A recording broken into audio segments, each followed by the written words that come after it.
গাজলে তুঙ্গে রাজনৈতিক উত্তেজনা। বিজেপি করায় 4 কর্মীকে মসজিদ ও গ্রামে সামাজিক বয়কটের অভিযোগ।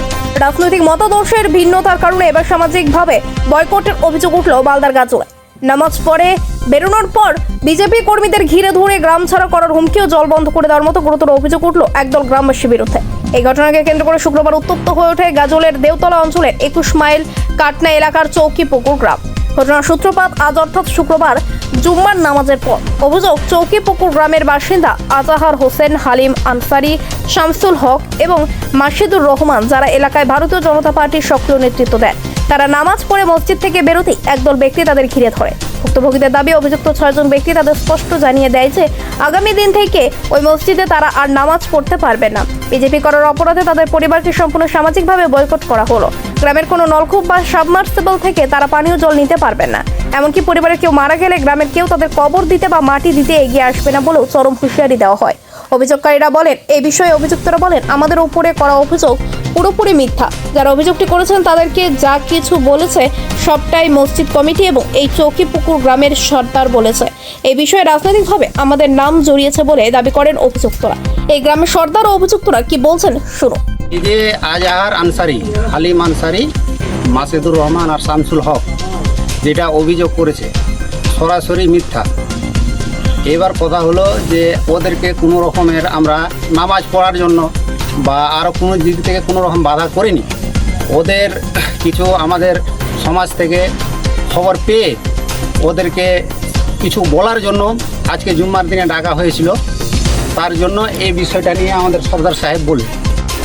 আমাদের গ্রামে আজকে জুম্মার টাইম, জুম্মার সময়ে আমাদের সর্দার সাহেব আমাদের সমাজে যারা সব লোক আছে এই লোকেদের আমরা কিছু বসে আলোচনা করি সমাজকে উন্নত করার জন্য, সমাজকে ঠিক করার জন্য, যেন গ্রামের লোক প্রতিবেশী কেউ যেন নেশা পানি না করে, এই নিয়ে আমরা প্রতিনিয়ত আমরা আলোচনা করি সমাজে বসে। তো গতকালকে ভোট পার হয়েছে, এই ভোটে অনেকজন কিন্তু নেশাপানি করেছিল। এই নিয়ে আমাদের এলাকাতে আমাদের সমাজে কিছু খবর পেয়েছিল, সদর সাহেবের কানে এসেছিল যে আমাদের কিছু সমাজের লোক নেশাপানি করে ঘুরে বেড়াচ্ছে, মাতলামি করছে। এদেরকে বসে ধরে একটু আলোচনা করা যাক। ঠিক জুম্মা নামাজের পরে একজন উঠে বললো যে ওটা সমাজের লোক থাকবে, কিছু আলোচনা রয়েছে। আলোচনা কি, এই নেশা পানি নিয়ে আলোচনা করতে গিয়ে কথা মানে কাটাকাটি হয় আর কি। ও নেশা করে, ও নেশা করে, ও নেশা করে, কেউ কিন্তু স্বীকার করতে চায় না। কিন্তু এখানে সমাজে যেন নেশা না করে এই নিয়ে আলোচনাটা, সবাই যেন 5 ওয়াক্ত নামাজ পড়ে, সবাই যেন ইবাদত থাকে, সবাই যেন সুস্থ থাকে, ভালো থাকে, এই আলোচনাগুলোই হয়। কিন্তু এটাকে বিভিন্ন রকম কথা কাটাকাটি করতে গিয়ে 3-4 জন এই কথাগুলো গায়ে মেখে নেয়। তাহলে যদি তোমরা নামাজ না পড়ো, কি বলছে আমাদের সমাজ, কি বলছে, তোমরা যদি নামাজ না পড়ো তাহলে কিন্তু অনেক অনেক জিনিস থেকে আমাদের সমাজ থেকে কিন্তু তোমরা বিচ্যুত থাকবা আর কি, দূরে থাকবা। এবার এই কথাগুলো অনেকে গায়ে মেখে নিয়েছে।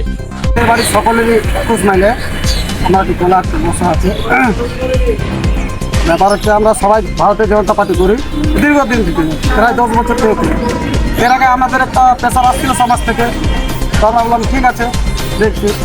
তারপরে ওই নিয়ে অনেক দিন আমরা বিজেপি পার্টি করে আসছি, কোনো অবজেকশন হয়নি।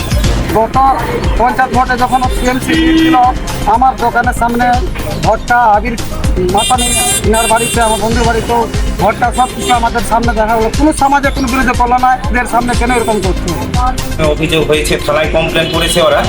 4 জন আছে, মাসিদুর রহমান, শামসুল হক, আজহার আনসারি, আর একজন হচ্ছে কি নাম, এরা 4 জনই হচ্ছে কমপ্লেন করেছে আমাদের 5-6 জনের নামে যে আমরা তাকে সমাজ থেকে বের করে দিয়েছি, ওদের হচ্ছে জল খেতে দিব না, ঈদগাহে যেতে দিব না। এই কথাগুলো সম্পূর্ণ মিথ্যা কথা বলেছে, মিথ্যা অভিযোগ করেছে আমাদের সম্পর্কে।